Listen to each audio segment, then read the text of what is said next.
Om Tatpurushaaya Vitmahe Vakratundaya Dhimahe Tanno Dandif Prachodayat. Om Saishwaraya Vitmahe Sathya Devaya Dhimahe Tanna Sarva Prachodayat. Om Jayanti Mangala Kali Bhatrakali Kapalini Durga Shama Shivadatri Swaha Swada Namostude. Om Shanti Shanti Shanti. Sairam Lin, Sairam from Malaysia. Sairam Sharma, Sairam from New Zealand. Thank you, Bhagwan, for the opportunity to speak once more of your wisdom. And thank you to our beloved listeners, wherever you may be. We hope you enjoy this latest piece of divine wisdom which Swami shared with us. Swami was very fond of saying and explaining things as threes. And not only did he give types of man or types of women, he also gave numbers like 3 kinds of devotees, 3 kinds of liberation, and so on. And of course, he was very fond of saying things 3 times. Like I heard him say words like negative, negative, negative, or very, very, very happy, that kind of thing. There was definitely some great power in the way he described things in threes. Of course, he often also used 4. He used 7. He used 12. Once he gave the 12 levels of happiness, which is fascinating, and I will speak of that in another topic. However, today we are examining something Swami talked about, the 3 kinds of man. And when Swami is saying man, it is like a all-inclusive term for all of his human creation, children, women, and men, not just man. Of course, he is using it in the exclusive sense of the word manava, which Swami explained, and he explained it very, very well. That the word man comes from the Sanskrit word manava. And Swami once said, he was talking about Lord Rama, and he said, before Rama killed Ravana, he said to him in a very soft voice, Ravana, you fool, first listen to the words of moral counsel I am giving. There are 3 types of men in the world. The first one is like the patali tree, which has fine, beautiful blossoms, beautiful flowers, but the blossoms do not turn into fruit. And those who indulge in mere speech and talking, and do not practice a single bit of what they are talking about, they are of this type, this tree which has beautiful flowers, but the flowers don't turn into fruit. They drop off, they rot, and that's the end of it. So, the second kind of men are like the plantain tree. And of course, this tree gives both flowers and fruits. Delicious fruits, in fact. You can fry plantain, it's delicious. Tastes a bit like banana. And Swami said, those who speak and act, practice what they preach, practice what they say they will do, they are of this type. They have both beautiful flowers, very attractive words, and they actually keep their word. They do what they say they are going to do. This is extremely important, and particularly with promises. Swami was very clear that if you promise to do something, you do it, even if it costs you your life. He said the third time of men do not prattle or jabber or boast or do what he called high talk. And I think that would be, bragging. I think bragging would be a good explanation of high talk. He said these are the silent workers who act without any boasting, without trying to attract any attention to themselves. He said the men who brag about their wealth, or women, or children who brag about what they've got, what they've done, how much wealth they have, how much property, how much good they have done, Swami said this is immoral, and it has brought ruin on the race of man.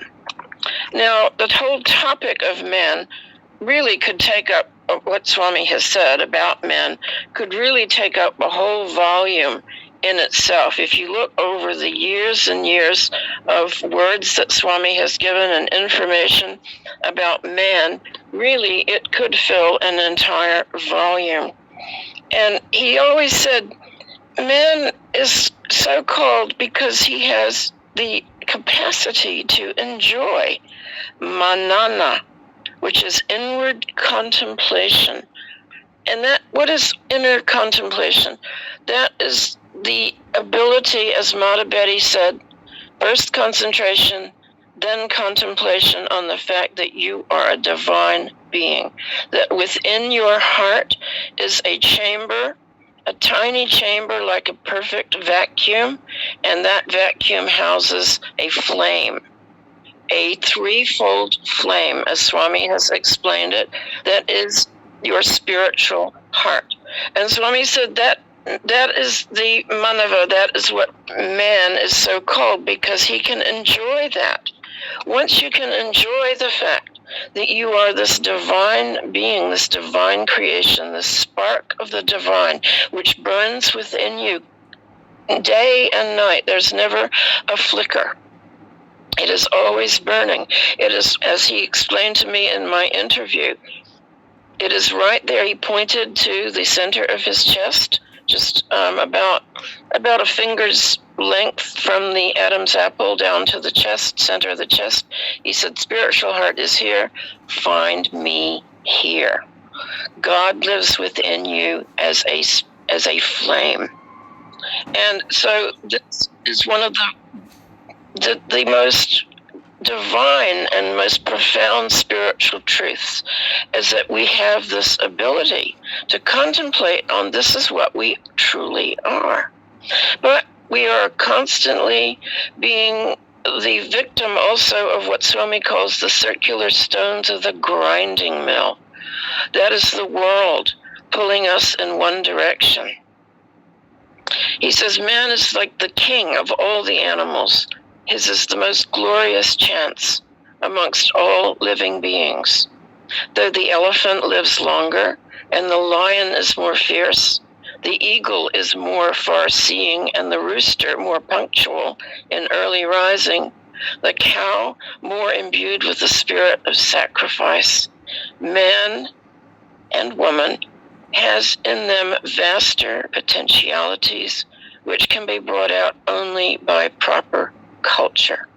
And if only we intensify our thirst for God, we can live in perpetual content instead, Swami says, of groveling. Now, what is groveling? Groveling is like being down on your hands and knees, crawling along the ground in perpetual discontent, pining for land, properties, buildings, bank balance, furniture, status, power, authority, and all such trivial satisfactions. Now that's in Sathya Sai Speaks, Volume 5, if anyone wants to check it out. But then Swami turns a curve and says, man, it said, a monkey that has lost its tail. Well, if anybody has seen a monkey that's lost its tail, it doesn't know what to do. I mean, the monkey needs its tail to swing from branches, to climb trees, to escape from its enemies. And Swami says, man may be like a monkey that's lost its tails, but he must lose many, many more attributes of the monkey before he is entitled to call himself man. He must dedicate thoughts, words, and deeds to God and surrender to his will. I mean, the whole cosmos was created by Swami out of himself. So he's the originator of the cosmos as well as what it's made of. I mean, the creation is just full of divinity. And so the Atma, which powers us, is also full of divinity. We're fundamentally that divinity, but we are cased in a body. And Swami once said the cosmos and all creation are but the billion bodies of God. He once said, I remember that every star in the sky is a divine being. If you can just ponder that when you look into the night sky, and you see all those billions of stars and planets out there and galaxies, every single one of them is a divine being, a spark of God. There is so much greatness and so much power in being born into these human encasements that are like seashells with a beautiful animal inside of it, a beautiful sea creature. That's how I sometimes see all of us. And Swami says in the very word manava, which stands for man, we are able to see the divinity that is present in man. The first syllable ma stands for ignorance, absence of knowledge. The second one, na, stands for the desire that ignorance and absence of knowledge should disappear. I want to know, I want to know. The third one, va, conveys the injunction that we should conduct ourselves in a manner as to remove our ignorance.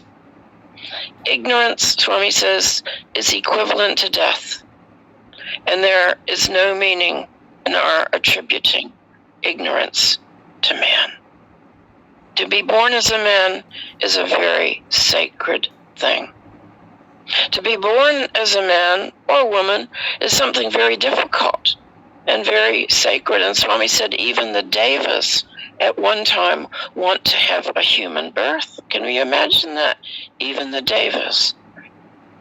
So we must make that determination to use all the organs in our body for sacred purposes, because we are essentially divine. Om Shri Sai Ram. Om Shri Sai Ram. Om Tasmat Karunya Bhavena Rakcha Sai Ishvara. Hari Om Tat Sat Shri Sai Ishvara Arpanamastu. Om Shanti Shanti Shanti.